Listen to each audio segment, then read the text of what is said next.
जंगली रमी पे आओ ना महाराज। ऑनलाइन मनी गेमिंग प्लेटफॉर्म का अब गेम खत्म। आपने इन सभी ऐप के बारे में कभी ना कभी तो सुना ही होगा, जैसे कि ड्रीम इलेवन, माई इलेवन और रमी सर्कल, जंगली रमी। तो काफ़ी समय से सरकार की नज़र थी इनके ऊपर, क्योंकि ये एक प्रकार से गैम्बलिंग या फिर सट्टा हम जिसे कहें, उस प्रकार के इनका काम चल रहा था।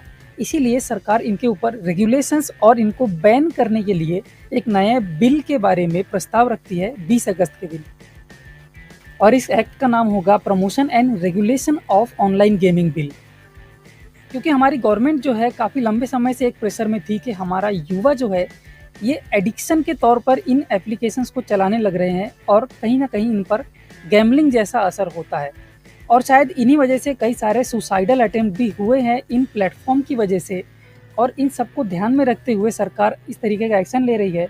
और कई सारे कंप्लेंट्स भी आती हैं लोगों के घरों से कि लोग अपना घर गिरवी रख देते हैं इन प्लेटफॉर्म के ज़रिए, क्योंकि उनको एक तरीके से आदत हो जाती है पैसा लगाने की और पैसे से पैसा जीतने की।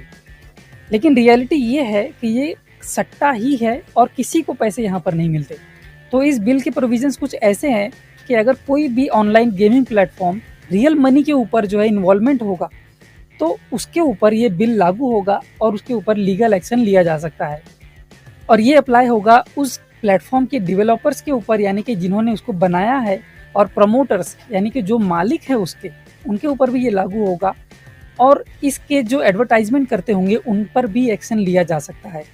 तो इस पर जो है पेनल्टी इस प्रकार की होगी कि आपको 3 साल का जो है जेल हो सकती है, या फिर 1 करोड़ रुपए का जुर्माना आप पर लगाया जा सकता है, और या फिर ये दोनों लगाए जा सकते हैं। और तीसरी पेनल्टी यहाँ पर होगी कि इन प्लेटफॉर्म को टोटली बैन किया जा सकता है और इनके डोमेन को हमेशा के लिए ब्लॉक किया जा सकता है। लेकिन इस तरीके के प्लेटफॉर्म को आज के समय में इंडिया में बंद कर पाना लगभग नामुमकिन है। इन प्लेटफॉर्म की वजह से ही हमारी गवर्नमेंट को सालाना 20,000 करोड़ का टैक्स आता है। और इतना बड़ा अगर ये लोग टैक्स दे रहे हैं तो आप सोचोगे इनका बिजनेस कितना बड़ा होगा, इनका रिवेन्यू कितना बड़ा होगा।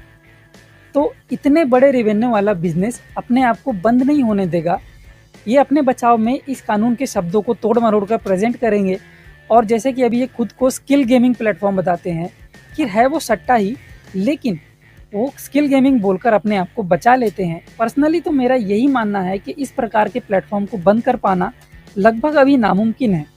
तो आपका क्या ओपिनियन है? इस चैनल को सब्सक्राइब करके कमेंट बॉक्स में ज़रूर बता दीजिए।